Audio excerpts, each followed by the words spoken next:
Bonjour à tous et bienvenue sur ce petit tuto mécanique. On a pensé que ça serait utile de faire une vidéo pour vous parce que Nico, vous avez vu dans l'ancienne vidéo, il a 3 goujons de cassés sur son moyeu arrière droit et 3 goujons qui étaient desserrés. Alors on ne sait pas comment tout ça s'est arrivé. Il a dû perdre des goujons et puis à force avec le jeu, il y en a 3 qui ont dû se casser. Heureusement, il en restait 3, ils sont arrivés ici, on a resserré, il a pu passer le pont, il s'est stationné et là il va changer ça. Alors pourquoi c'est intéressant de faire cette vidéo? Parce que les goujons, ils sortent de son tambour, de son moyeu et après il vient mettre un boulon dessus. Et ben en fait ils ont cassé, donc il va falloir qu'il démonte tout son moyeu et vous allez voir que c'est pas une étape qui est facile à faire parce qu'il faut carrément enlever le demi-arbre, c'est ça? C'est le demi-arbre de pont qui tient à la cloche en fait. Donc c'est à dire que tu vas enlever, il y aura de l'huile et tout quoi? Ouais, un petit peu. Oh là là là là, là pour le coup Mercedes c'est pas pratique quoi.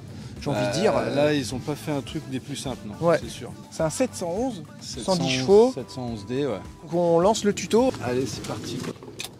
Bon, la première jante, ça a l'air d'aller la première jante, mais on avait peur sur celle de derrière surtout. C'est bon.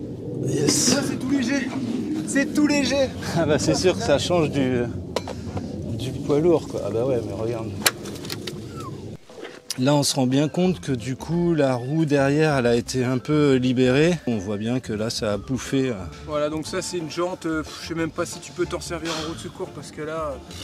Je prendrais pas le risque. Ouais, moi je prendrais pas le risque non plus. Ça c'est une jante à mettre à la ferraille quoi malheureusement. Ouais, exactement. On voit l'accès à la fameuse cloche, donc on voit bien là les goujons qui ont carrément cassé. Les autres qui ont commencé à bouffer aussi sur les côtés. Donc bah là tout ça a changé quoi. Est-ce qu'on peut juste changer les goujons ou est-ce que c'est un ensemble avec la cloche? On va démonter, on va regarder et puis après on ira voir sur des sites pour échoper quelques infos. C'est dur de trouver les pièces pour les Mercedes de ces années-là? Écoute, moi j'ai un site qui s'appelle Merco Pièces sur internet et il a quand même relativement beaucoup de pièces. Que jusqu'à maintenant j'ai changé une pompe à eau. Si vous allez chez Mercedes, ils n'ont plus de pièces, mais si vous allez chez les fournisseurs, ils ont des pièces. Donc là Nico est en train de démonter son demi-arbre de pont pour pouvoir accéder à son tambour qui est derrière. Et voir si on peut changer les goujons. Il y a un petit joint en fait qui a sur la platine là derrière pour faire l'étanchéité pour l'huile. C'est pour ça qu'on a mis une petite gamelle, il va y avoir un petit peu d'huile qui va tomber. C'est une pâte que vous achetez dans n'importe quel distributeur de matériel automobile quoi.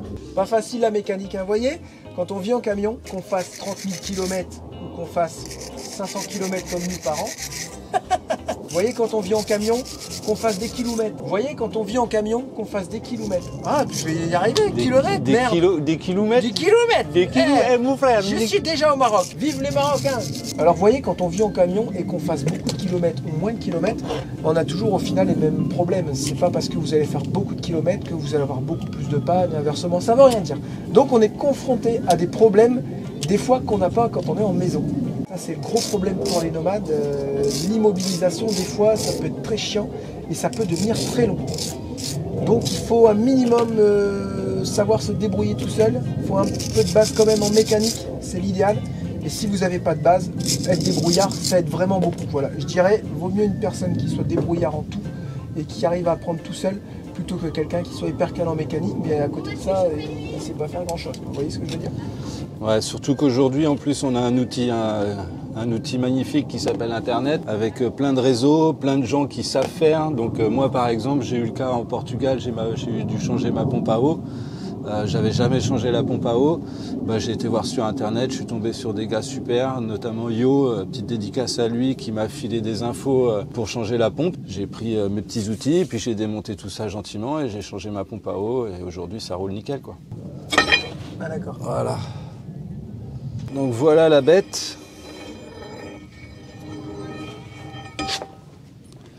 Ça, c'est ni plus ni moins qu'un cardan en fait au final. Un gros cardan. Il n'y a pas de cardan, non, c'est ça, c'est un arbre de transmission.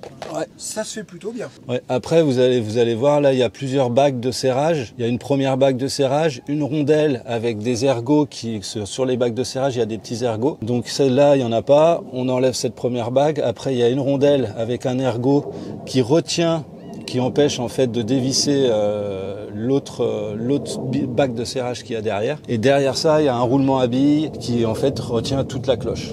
par rapport à ce que je vous expliquais tout à l'heure, la cloche, elle est retenue tout simplement par une bague comme ça qui est sur roulement, qui permet à la cloche de rouler. Surtout hors serrage, ne pas serrer ça comme une brute. C'est du roulement conique, ouais. Ouais, c'est conique. Normalement, le roulement conique, on serre un petit peu, dès que ça force, on arrête et on redesserre d'un quart. C'est ça. Et là, on peut voir qu'elle va C'est dingue venir de toute devoir seule. faire tout ça juste pour enlever cette cloche. Ouais. Mais je sais pas si c'est pas parce qu'il y a des roues jumelées. Du coup, ils ont besoin de rallonger. Et donc, il faut que tout ça, ça fasse un seul bloc sur la cloche. Je suppose. Hein. Voilà. Voilà, c'est bon, ça va, je t'aide bien. Ouais, ça pèse un âne mort. Ah, je pense que ça va s'enlever bien, mon petit gars. Pas monter en force, qu'il y a des Ouais. cartes. Donc en fait, vous avez aussi un roulement à billes à ce niveau-là qui prend dans le joint spi. Donc ça, au remontage, il faut vraiment faire attention. Vous allez pousser dans ce sens-là, donc ça va appuyer sur les roulements. Il faut le mettre bien dans l'axe. Regardez pourquoi c'est bon signe, parce qu'on dirait pas que c'est monté en force, il y a une petite cale en fait. Donc je pense qu'il va pouvoir tapoter dessus et les sortir.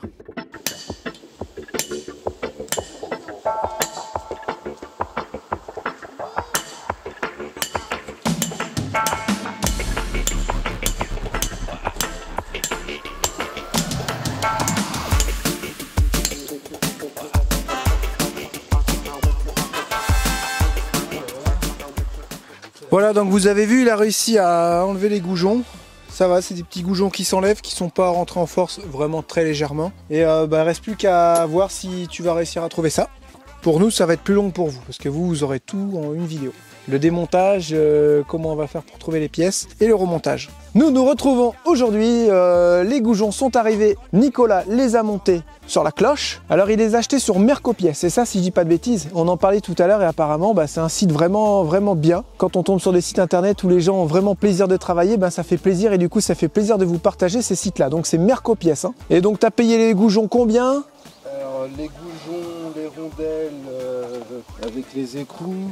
Des petites rondelles coniques exprès. Ah ok, elles sont déjà cassées comme ça, ok. Ouais. Normalement c'est censé ne pas se desserrer aussi. Ouais. Ah oui, c'est des freins en fait. Ouais. Tout ça avec les frais de port, 42 €. Ouais, ça va, c'est raisonnable. Et puis c'est pas du 6/8 je pense, la qualité des écrous. Je pense que le site internet est bien connu des propriétaires de Mercedes. Si vous connaissez pas, les jetez un œil, vous verrez. Pour tous les vieux Mercedes et tout, il y a moyen de trouver pas mal de pièces. Et quand il n'y a pas les pièces, le gars fait tout pour essayer de vous les trouver. Et ça c'est bien pour nos vieux véhicules. Parce que quand vous allez chez les constructeurs, voilà, une fois que ça a passé 10-15 ans, ils disent ça met au rebut ça, c'est pas bon, c'est plus bon ça, c'est trop vieux comme véhicule. Maintenant regardez, c'est tout neuf, ça roule super bien, pourquoi on va les mettre au rebut? Je vais l'aider, on va remonter le demi-arbre. Lucas, qu'est-ce que t'as fait? Qui c'est qui t'a fait moustache? Théo? Oh bah dis donc, lui il devait te faire l'école et il t'a fait une moustache. Et t'aimes bien les moustaches?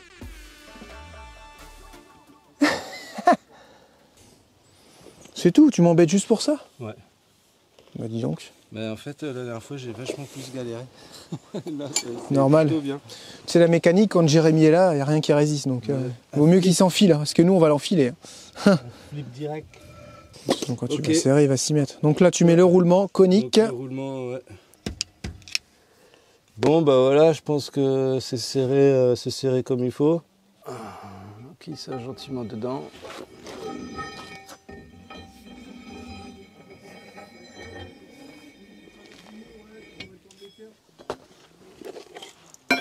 Et puis maintenant, on n'a plus qu'à remonter les petites jantes. Du coup, j'ai changé la jante, hein, parce que la jante qui était à l'intérieur, elle s'est un peu ovalisée. Donc j'ai pris la roue de secours pour échanger pour le moment.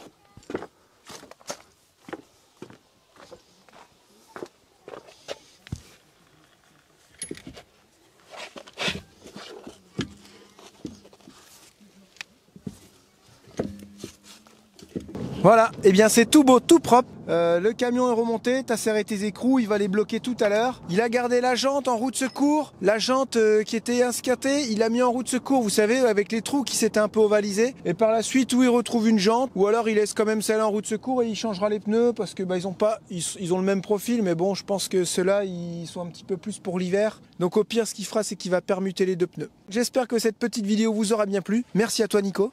Et de rien, avec plaisir. Si on peut partager des infos, c'est toujours ça qui est bon. Toujours dans le partage. Voilà, bon, il n'y a plus qu'à descendre le cric et puis resserrer, et puis c'est fini quoi. Une petite chose à vérifier quand vous avez remonté le demi-arbre de pont, enfin quand vous l'avez démonté, il y a un peu d'huile qui est tombée. Donc c'est de refaire le niveau du pont pour être tranquille et que ça fonctionne correctement, que ça soit bien graissé. N'oubliez pas de mettre des petits pouces, des commentaires si vous avez des choses à dire ou des petites questions. On se fera un plaisir de vous y répondre. À bientôt. Bye bye.